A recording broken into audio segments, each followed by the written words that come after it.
Bismillahirrahmanirrahim.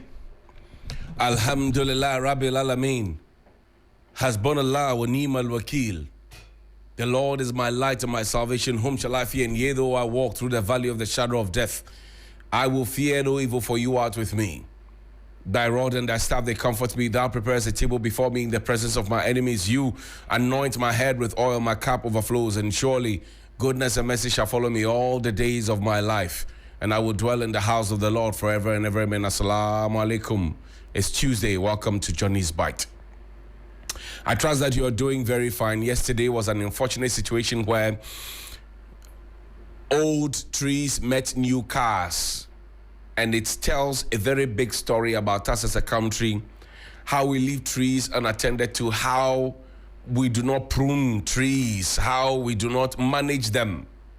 And yet you have the Parks and Gardens Department in court fighting for their land. I've told you that somewhere in the war, the Parks and Gardens land, right, has been taken over, and the construction of a filling station has become their reality. And the land grabbing is all over the place. But first, let's begin from the corridors of Imani. Today, we are beginning the voter registration for those who have turned 18. I've seen a notice from the Ghana Education Service saying that, give the children some 4 days to go out there. Those who are qualified, let them go and register. That's good. Some too say, that is desperation. Whatever it is, the children will register.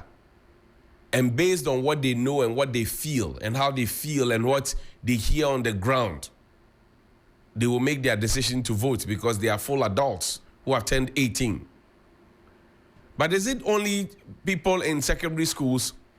Because there are some communities where people go to school very late. So even at the JHS level or the JSS level, basic school level, some attain the age of 18.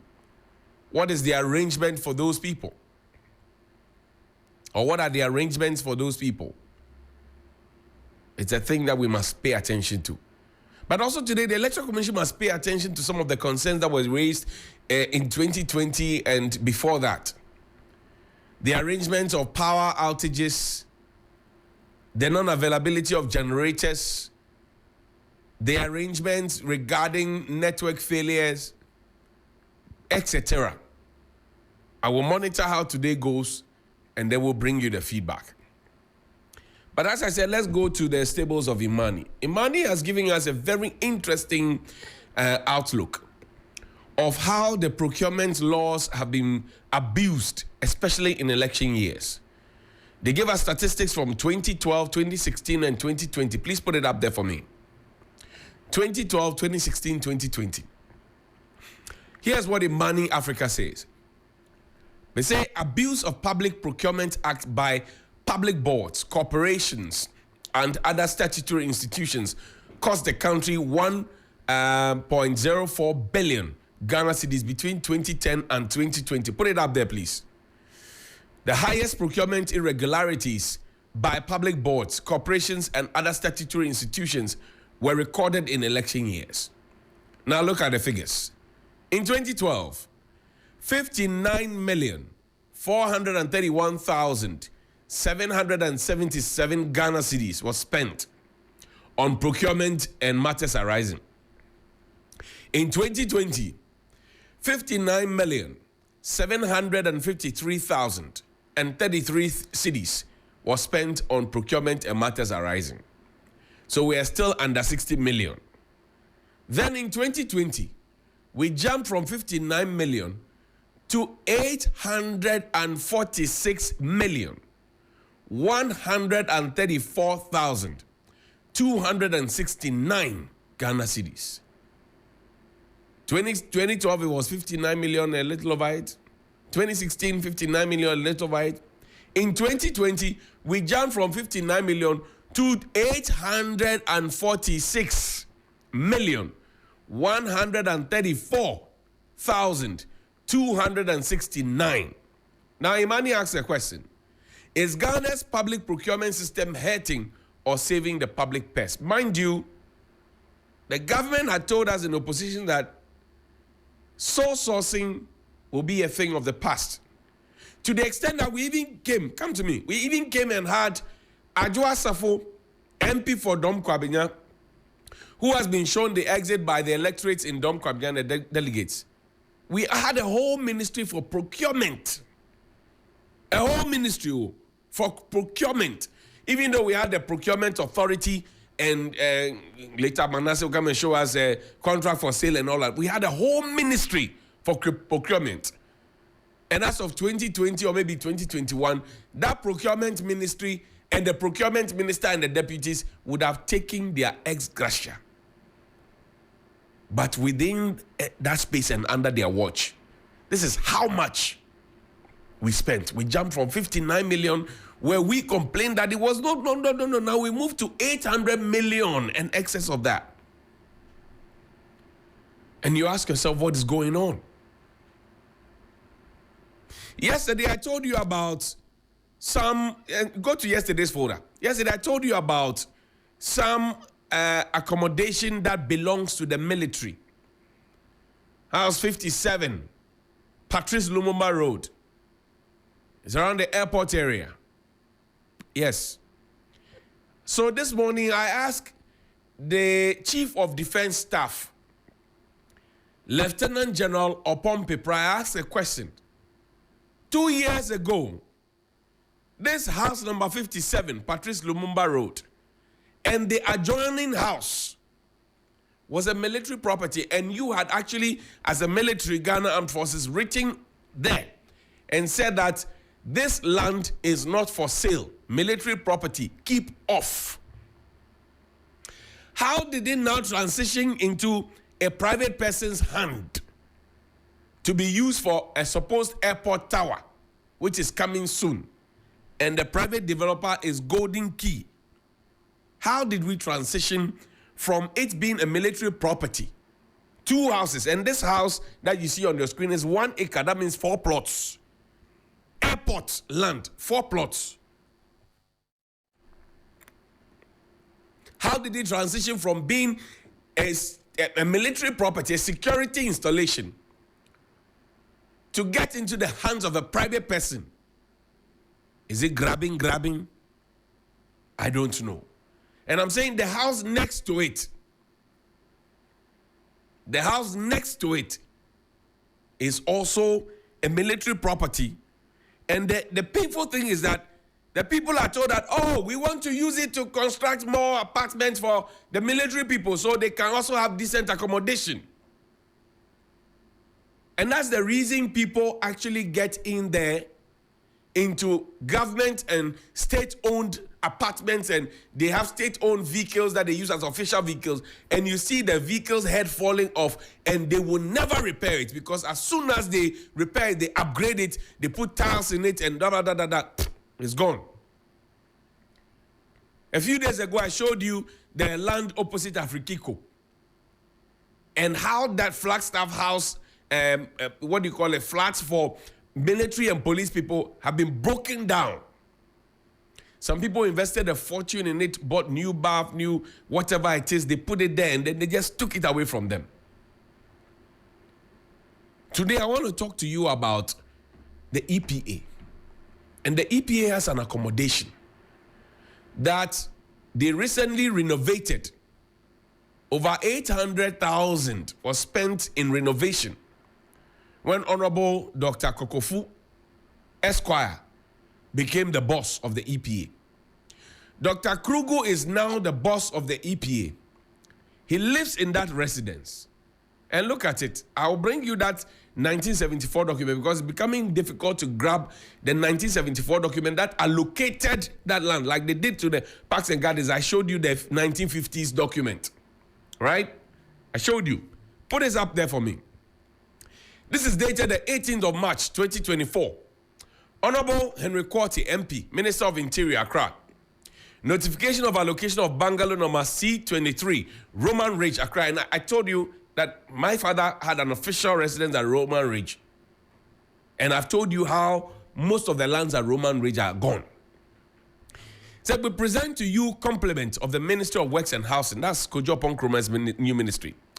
I'm happy to inform you that the above named bungalow has been allocated to you as an official residence with effect from 15th of April 2024.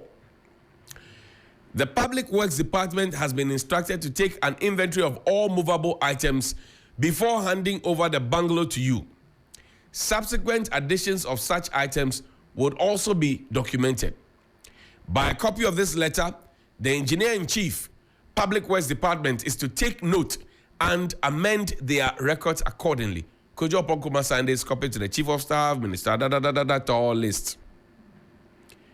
And this was on the 22nd of March, received at the Ministry of, the EPA received it. They were not happy.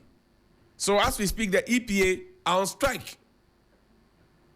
Now the question that comes to mind, show me the EPA buildings. The question that comes to mind is the Ministry of Interior, which lawyer Ambrose Derry left recently, do they don't have their own accommodation? Where is their official bungalow? And I've just shown you before and after how the place looked like, how they have invested money into the place, and how suddenly that become attractive for somebody to take it. I've told you that house number 57 and the house before it, Patrice Lumumba Road, military property, is now in private hand, grabbing. And now they have been told that, oh, we have assigned this to you. The question is, did the government watch to see the residence, official residence of the Ministry of Interior? Because this building belongs to the EPA. So the Ministry of Interior, did the government watch for it to be given out? Has it been given out? And who was it given to? And is it being used for any of those private developers and developments? And then the other question that comes is, why is the land, if you are changing the purpose for which you grabbed it from the people, the la people? Walk bear, lag bear, nyeshikpoji aken ya. Walk bear, lag bear, aken nyeshikpoji aken ya. They have invested so much. They have constructed a new wall. They have done so many things there from the EPA. Now we want to take the land. There's a 1 acre plot. And we say we're giving it to the Minister of Interior. And then the next thing you know, like I showed you at house number 57, the military apartment, the next thing you know, it will be in private hands. They will say, we are using it for development. Where did this insatiable attitude of grabbing, where did it come from? And I've done this for about 2 weeks. I've showed you, every day I showed you a different thing. And the grabbing is not just happening in Accra, it's happening all across the country. There's fast and furious kind of grabbing. Show me the other pictures of the house. The other pictures of the house, how the house has been renovated, painted nicely. It looks attractive now, so we are coming to take it. And when we take it, what is the guarantee that the people are even going to live there? I said house number 57. The information that I have is that the people living there, right? And these are deep-throated sources from the military itself. Deep-throated sources from Lands Commission. Deep-throated sources from National Security. My very deep-throated sources. The people who lived in this house and the house before that, they were told that we are going to pick this land, this military property 2 years ago. We are picking it to construct accommodation for military people. Then they moved the people out. Dominic Nitiwo. They moved the people out. Nana Addo Dankwa Akufo-Addo, Commander-in-Chief of the Ghana Armed Forces. Then they moved the people out. CDS Amwama. Then they moved the people out. Chief of Army Staff, Opon Pipra. Then they moved the people out. Today, that place is in the hand of a private contractor. Golden Key, he says he's building airport tower. Then you ask yourself, what's going on? What really is going on? Are we not tired? There are pictures, 6.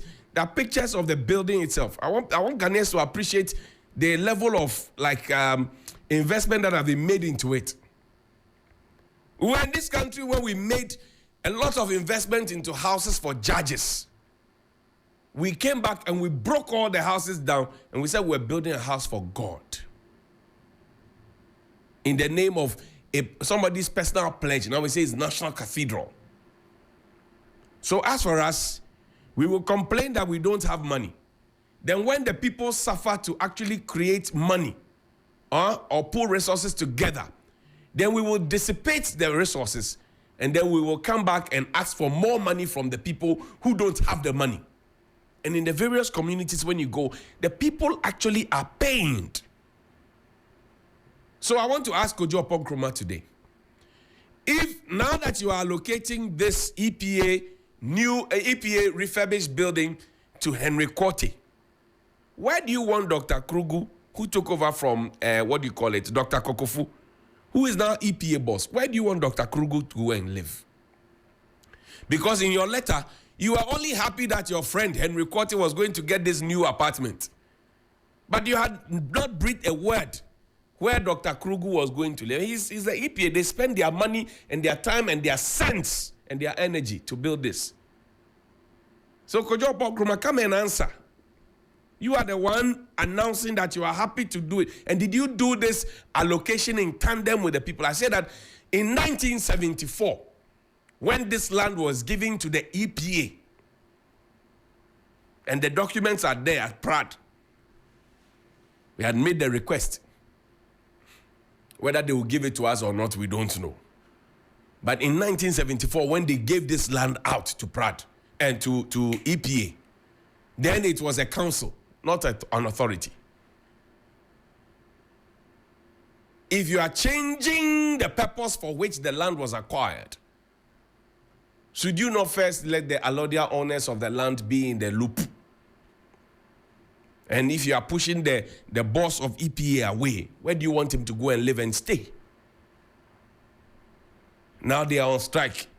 In the Ashanti region, ECG, all over the place, senior staff, they are on strike. They walk out on the minister. Here, EPA are on strike. They walk out across the country. So you keep the professional groupings, the senior staff association, you people keep making them angry every time. And you forget that there's an election coming up. Now, put up the Madam Tiwa Adodankwe's thing for me. 3 state institutions. Office of the Special Prosecutor. Economic and Organized Crime Organization. And then the Office of the Attorney General. We all know the Madam Cecilia Abena Dapa money saga. $1 million, some euros, some CDs, some jewelry, some clothes, and the Anwamu analysis that was done on another network. Now, there is, before I come to this one, quickly, there's a petition to the Chief of Staff. The EPA people have petitioned the Chief of Staff. I nearly forgot. Let's go to the petition to the Chief of Staff. Because in that letter that was written by Kojo Oponkroma, it was copied to the Chief of Staff. They have petitioned. It's quite lengthy. So let me just show it to you. Tomorrow I'll read it to you. This is a petition dated the 2nd of May, a day after Workers' Day. They have petitioned that the allocation of EP Executive Director's bungalow to the Honorable and Court him saying they have written it there. So I'll read this to you tomorrow. But take me to Iyoko. And that's my last thing. Oliver, give me 2 minutes. 3 state institutions. We know what happened in the Madam Cecilia Abena Dapa case. Money was in the house. Now, in Ghana, even banks have limits of how much they can keep in their vault. Banks. Whether it be ADB or Societe Generale that is leaving us, or Absa Bank, or Eco Bank, or whatever bank, they have a limit. Please put up the Madam Tiwa thing. Today we are being told that, oh, they didn't find anything, and per the Attorney General's direction and advice, everything is gone. And I say, oh, that's fine. Come to me. And I say, oh, that's fine. So it means that even banks have a limit. Sometimes 300,000, sometimes 250, sometimes 600, sometimes 500, sometimes 1 million. Then somebody has $1 million, almost 14 million Ghana cedis, or maybe around that figure. In her home, a cabinet minister of a government that says, we are trying to run a cashless society. Of a cabinet minister that says, everybody go and put your money in the bank. Of a cabinet minister of a government that says, if you have foreign currency, bring it to us, don't keep it, because that is what is weakening the cedi. This person has dollars, he has euro, dollars to the tune of $1 million that was stolen. When the OSP went there, I said it here, that they found more cash. They say, oh, they didn't find cash. It is evident that they found more cash. So even banks have limits. Then we are told to go and put our monies there. So $1 million in somebody's private home is like the Bank of Ghana next. So that's like at the Bank of Ghana level, 40 million Ghana cedis in the vault at a time. And it was there for a long period. So what is it teaching us? That if I, the small boy, me too, I get my 10,000 cedis, I shouldn't take it to the bank, I'll keep it at home. Then the system will suffer. Is that what we are trying to say? And does that not create a certain negative impression? It will be in the interest of Madame Cecilia Bernadapa to have this matter properly investigated, done and dusted. If not, it will become like Pius Hajide and the Australian visa scandal with journalists who were not actually journalists, who were taken to Australia. That matter is still hanging on his neck like albatross. It will become like the PDS scandal. It will become like the Ejapa scandal. It will become like the Kroll and Associates, Kelly GVG, all those scandals. It will be in Madame's own interest, beyond the Anwamu analysis that was done by Paula Domotri. It will be in her own interest to have this matter properly investigated, done and dusted, because the people are angry. They are not happy that in their communities they are suffering.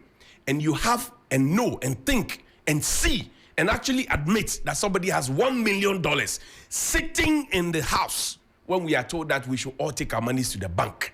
So whose money should be in the bank to be in circulation? Good morning. Please call me. 055-924-2717 and 055-691-0154. 055-924-2717 and 055-691-0154. Good morning. Good morning, my brother. Yes, sir. Osofo, how are you? I'm good. This Talk to morning, me. in fact,